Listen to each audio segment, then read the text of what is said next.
এবারের বাজেট ইতিহাসের সবচেয়ে বড় ঘাটতি বাজেট, যা ব্যাংক ঋণ এবং বিদেশি ঋণের উপর নির্ভরশীল বলে মন্তব্য করেছেন জামায়াতের সেক্রেটারি জেনারেল মিয়া গোলাম পরোয়ার।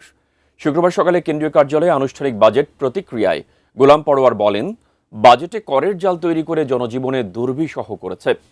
এর মাধ্যমে লুটপাট এবং দুর্নীতির সুযোগ করে দেওয়া হয়েছে বলে অভিযোগ করেন তিনি। বাজেট ঘোষণার একদিন পরেই শুক্রবার সকালে রাজধানীতে কেন্দ্রীয় কার্যালয়ে আনুষ্ঠানিক প্রতিক্রিয়া জানায় সংসদের প্রধান বিরোধী দল জামায়াতে ইসলামী।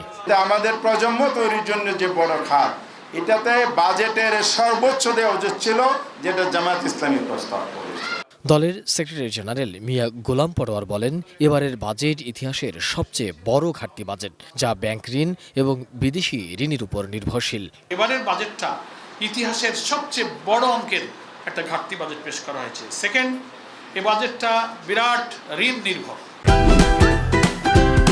Optical brighter, photo catalyst, active granule সমৃদ্ধ বসুন্ধরা পাওয়ার ওয়াশ, ঝলমলে কাপড়ে ফুরফুরে মন।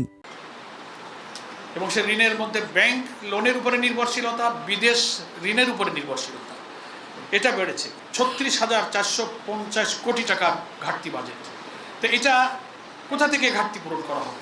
তিনি বলেন, রাজস্ব আয়ের ক্ষেত্রে বাস্তবসম্মত রূপরেখা দিতে ব্যর্থ হয়েছে সরকার। জামায়াতের ছায়া বাজেটে জনকল্যাণমুখী একটি রূপরেখা দেওয়ার চেষ্টা করা হয়েছে বলেও মন্তব্য করেন তিনি। আমাদের যে কর অ্যাডমিনিস্ট্রেশন, এনবিআর এর দুর্নীতিমুক্ত কর প্রশাসনিক ব্যবস্থা কিন্তু এখানে নেই। অথচ এই ভিত্তির উপরে কিন্তু বাজেট বাস্তবায়ন দাঁড়িয়ে থাকে। মূল্যস্ফীতি নিয়ন্ত্রণ, যেটা সাধারণ মানুষের ক্রয় ক্ষমতা স্বাভাবিক রাখতে হয়, সেটাও কিন্তু এই সরকার পারছে না। ঋণ ম্যানেজমেন্ট, দেশীয় ও বৈশ্বিক ঋণের সুদের চাপ সামলাতে হবে, সেটাও সরকার কিন্তু ব্যর্থ হবে।